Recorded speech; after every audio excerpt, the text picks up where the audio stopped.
I'm Jono Dent and I'm the CFO at DesignCrowd. DesignCrowd owns two products, DesignCrowd.com and BrandCrowd.com. DesignCrowd is a graphic design marketplace and BrandCrowd is a do-it-yourself design platform available to customers on a subscription basis. My role as CFO is to manage all of the finance functions in the business, as well as legal, HR and office management. So when I started my commerce degree, I didn't know what field I wanted to work in exactly, but I started studying some accounting subjects and I really enjoyed those. They made sense to me for whatever reason, it just clicked. And so I started specialising in accounting, and I particularly liked management accounting. That was the area I really loved.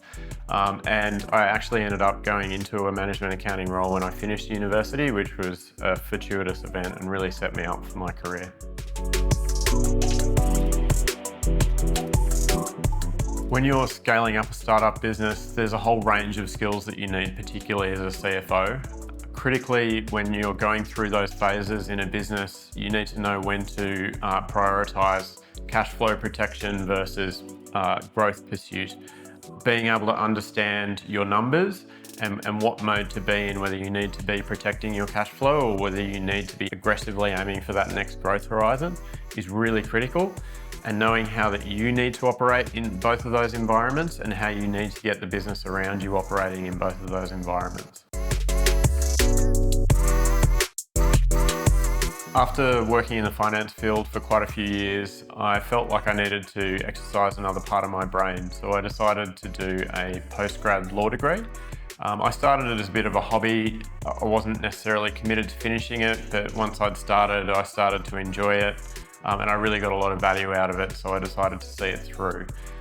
It's helped me in my career quite a bit. It's helped me with some skills that I use in the accounting space, like building arguments around accounting positions. It's also helped me more recently when dealing with lawyers on particular legal matters. Having just a small amount of legal experience and background is really helpful in those situations. I think one of the most interesting things about working in a SaaS business, particularly in accounting, is all of the metrics that are available for you to highlight and track. Each one of those metrics, and they're almost endless in the SaaS space, gives you an opportunity to think about how it applies to your business, to think about how you might need to customize that metric, and then to think about how you report that to other audiences and what it tells you about the business. And that's really exciting in the SaaS space.